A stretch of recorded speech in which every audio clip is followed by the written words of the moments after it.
El escurrimiento se define como aquella parte de la lluvia, del agua de deshielo o del agua de irrigación que no llega a infiltrarse en el suelo, sino fluye hacia un cauce fluvial, desplazándose sobre la superficie del mismo. Se denomina también escorrentía superficial o de superficie. El movimiento del agua en el suelo es el resultado de tres procesos físicos: entrada, transmisión y almacenamiento. El proceso de entrada, que también se denomina infiltración, ocurre en el límite entre el agua y la superficie del suelo. La transmisión es la precolación, tanto vertical como horizontal, que puede producirse a cualquier profundidad en la capa del suelo. Y por último, el almacenamiento, que puede ocurrir en cualquier parte del perfil del suelo y se manifiesta como un aumento en la humedad del suelo. El movimiento del agua en el suelo es el resultado de tres procesos físicos: entrada, transmisión y almacenamiento. El proceso de entrada, que también se denomina infiltración, ocurre en el límite entre el agua y la superficie del suelo. La transmisión es la precolación, tanto vertical como horizontal, que puede producirse a cualquier profundidad en la capa del suelo. Y por último, el almacenamiento, que puede ocurrir en cualquier parte del perfil del suelo y se manifiesta como un aumento en la humedad del suelo. Tema 3.3. Medición de escurrimiento y registro de aforo. Un aforo es para determinar el volumen que escurre por una cuenca. Se deben aforar o medir las corrientes. Los aforos se realizan en estaciones hidrométricas, en puentes de aforo y usando molinete. O se puede medir la corriente de cualquier río de manera individual.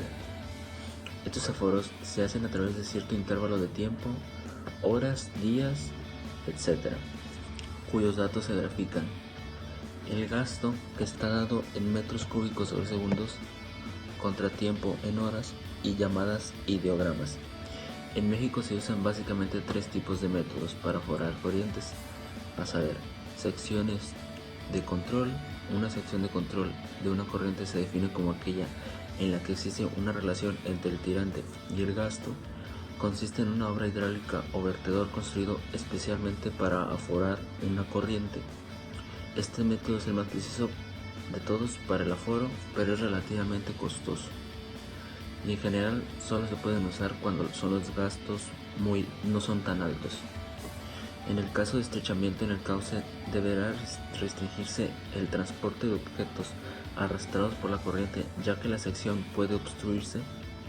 Un inconveniente de los vertederos es que generan remanso de aguas arriba de la sección.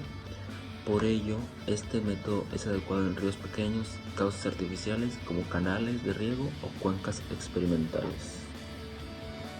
La relación sección-pendiente. Este método se utiliza para estimar el gasto máximo que se presenta durante una avenida reciente en un río, donde ningún otro tipo de aforo para su aplicación se requiere, solamente contar con la tipografía de un tramo del cauce y las marcas de nivel máximo del agua durante el paso de la avenida, obtenidas con el estadal o escalas dibujadas en la orilla del canal.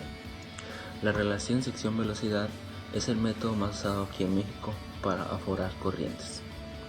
Consiste básicamente en medir varios puntos de la sección transversal y después calcular el gasto por medio de la ecuación de continuidad. Q es igual a velocidad por área. Dentro de este método existen varias maneras para obtener la velocidad del agua.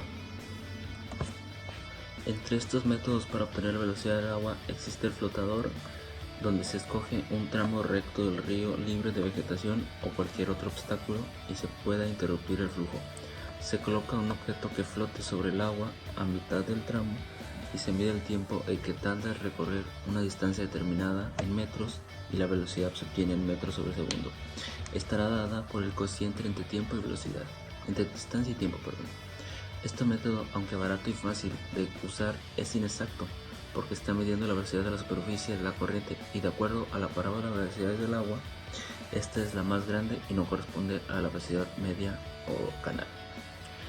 El otro método para obtener velocidad es el molinete. Este método es más exacto para medir la velocidad media de un río. Consiste en introducir un aparato especialmente diseñado que se llama molinete.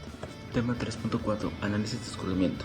Para el análisis básico del escurrimiento se deberá considerar las variables siguientes: la intensidad de la precipitación, la capacidad de infiltración de una superficie particular, la condición hidráulica a la que se encuentra el suelo o la roca y la característica hidráulica del suelo o roca.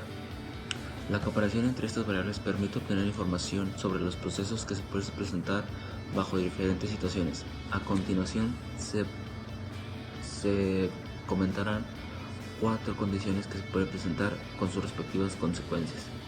Inciso A: cuando la intensidad de precipitación es menor a la capacidad de infiltración y el contenido de humedad del suelo o roca es menor a la capacidad de campo.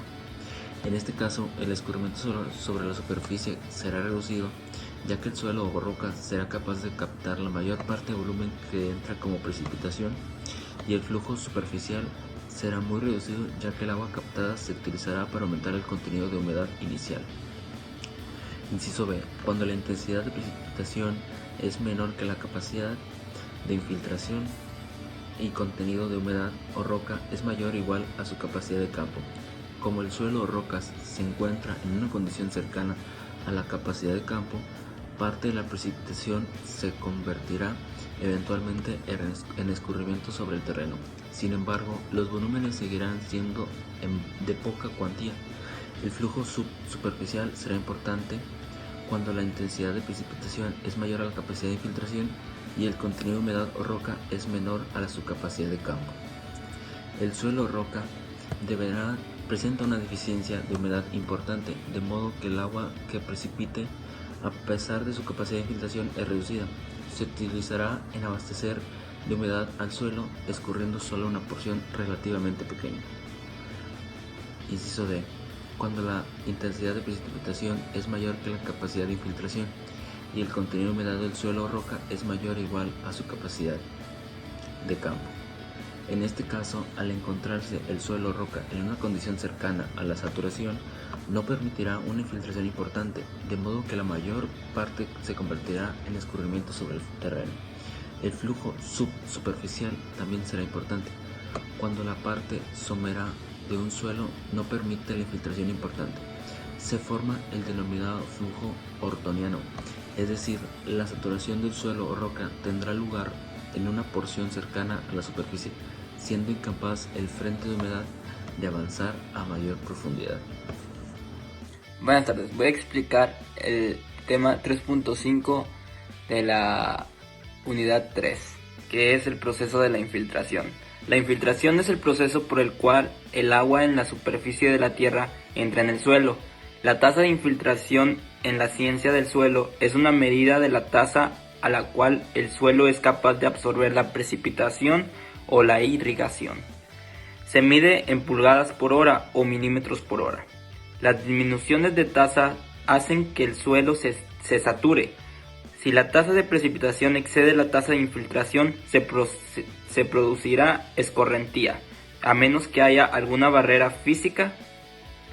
Está relacionada con la conductividad hidráulica saturada del suelo cercano a la superficie.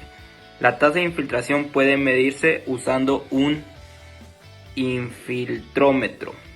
La infiltración se mide como una velocidad y esta depende del tipo de suelo en el cual se esté infiltrando.